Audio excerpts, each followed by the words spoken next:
real benefit. All right, back to, well, the main story. Not if you read stuff. It's a story that's non-existent, really. But after a long wait, I think for more than a year since a thing called the Cass Report came out in Britain, health officials in New Zealand and the Cabinet has finally decided to halt the use of puberty blockers in the treatment of gender dysphoria amongst minors. We did have the highest rates of prescription of puberty blockers for that purpose of any country in the world. We are still trying to get hold of Simeon Brown, who did a bit of an Air New Zealand on us yesterday. Bella is chasing him to talk to him this morning. And already the mainstream media are either ignoring the story or trying to discount it and play it down. But one group that was very involved in lobbying on this is GenSpect. And their spokesperson is Jan Rivers. She joined us by video link now. Jan, welcome to the program. Nice to see you. Good morning, and thank you for inviting me. All right. GenSpec, just give those who don't know a background of what your group's about. Okay, so GenSpect internationally was formed in 2021, and it's a response to the increasing numbers of young people facing the risks that are posed by gender medicine. We formed in New Zealand in 2023, and the main objective of our group is the non-medicalised approach to gender distress or gender dysphoria. So basically treating it as if it were any other issue of mental distress, rather than moving to an affirmative approach of medicalisation, which is what has been happening. As I mentioned, New Zealand, the highest rates of prescription for gender dysphoria amongst minors anywhere in the world. And questions about that practice were raised particularly by a thing called the Cass Report. Can you tell people who aren't aware of this what the Cass Report was and the risks that it identified? Yeah, so thank you. The Cass Report was an English report which took 4 years. It arose in the aftermath of a legal case where it was discovered that even a 15, 16, 17-year-old couldn't really give informed consent to puberty blockers because they simply weren't old enough. So that court case decided that. The National Health Service in England commissioned a very experienced paediatrician to do a report. And the main outcomes were recognising that the children that you give these medicines to, there are a very, very small number of boys usually who may persist with their belief that they are the opposite sex, that they're girls, into adulthood. But that is by far a tiny, tiny minority, and it was always a tiny number of people, not tiny number of young people. So you're giving medicine to a huge group of children who, most of whom would have grown to be adults without any dysphoria, many of them becoming gay and lesbian. So the Cass Report effectively found that you were giving medicine to people without any real clue about whether it was ultimately beneficial for them. And did the Cass Report also establish whether or not those who took puberty blockers and were pushed down, and I say pushed down the transition path, they were at higher risk rather than lower risk of self-harm or suicide? That was the finding of the UK experience, yes, that a review of a group of kids which was suppressed and then released only around the time of the Kira Bell legal case, found that they were indeed more likely to become mentally distressed. Yeah.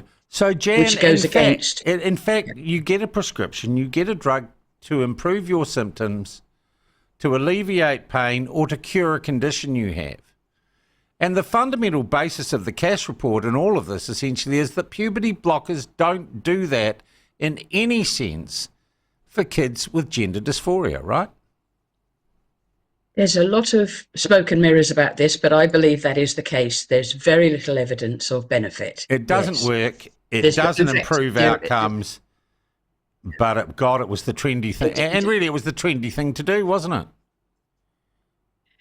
it? There is a lot of evidence of social media's impact on this, but the particular messages that happen in schools, like if you give every child the information that they may be the opposite sex, then, as Graham Linehan said, some of them will believe you, you know? Yeah. Okay. Yeah. So, Jan, the decision, how long has the government had that cash report? How long has it taken them to reach the decision they did yesterday?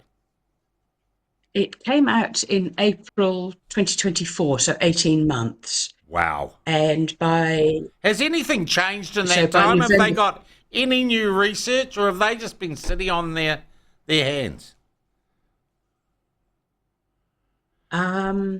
They carried out their own review, actually, which was released in November of 2024, and it had the same findings as the CAS review, which that there were many unknown harms and limited benefits to a very small potentially a very small proportion of the children treated. Yeah.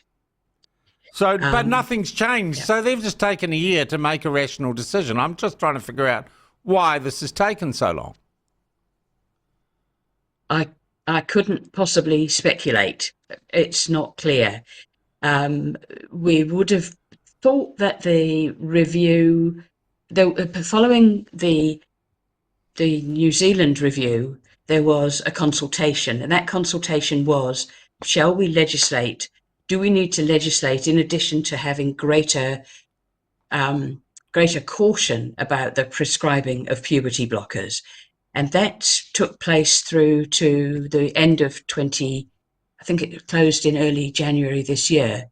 And so there would have been a period of time where they were assessing that feedback. And this decision has ultimately come from that feedback, from the consultation. Jen, but it's not clear why it's taken this long. Yeah.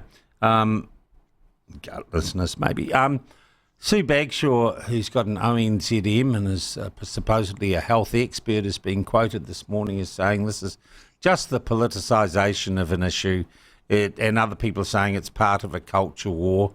What is your response to those sorts of critics? And I must say that many involved within our public health system seem great advocates for transgenderism. So what do you say to those who say this is a terrible culture war issue?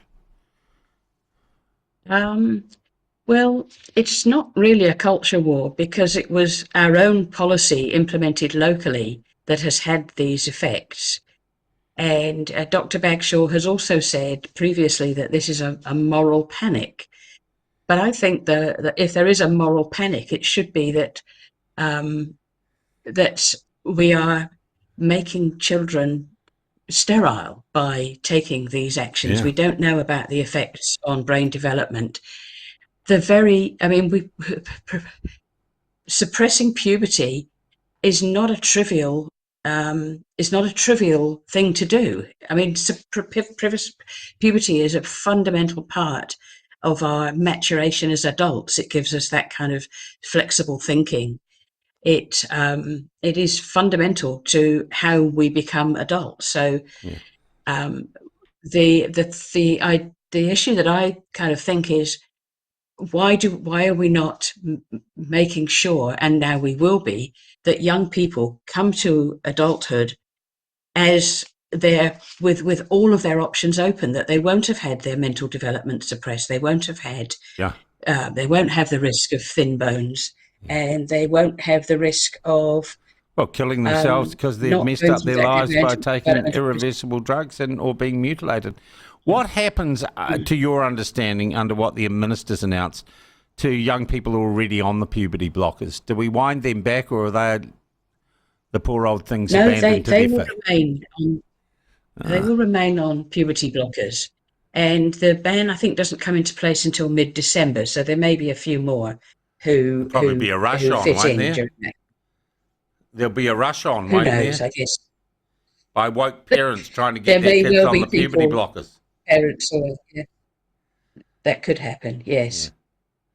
Yes, but the overall approach is good. But there is going to be research in the UK, or there is planned research, and so taking advantage of whether or not that proves decisive is a wise thing to do. Embedding it for a period of time so that any new information could be taken account of in the future, but to be honest, I don't think there really is new information. We're not going to suddenly discover that these children Yeah. are altered by Jen, new how many research. kids does this affect in New Zealand? I think there are less than a couple of hundred on puberty blockers at the moment, and over the period of time, I think there have been about 800 or 900 over the last maybe 8 or 9 years. I'm not, Yeah. not exactly sure of the numbers. Okay. And this is going to stay. I'm going to say puberty blockers do have legitimate uses in endometriosis and other treatments. Those legitimate uses with well-proved clinical outcomes, those are not being interfered with, are they?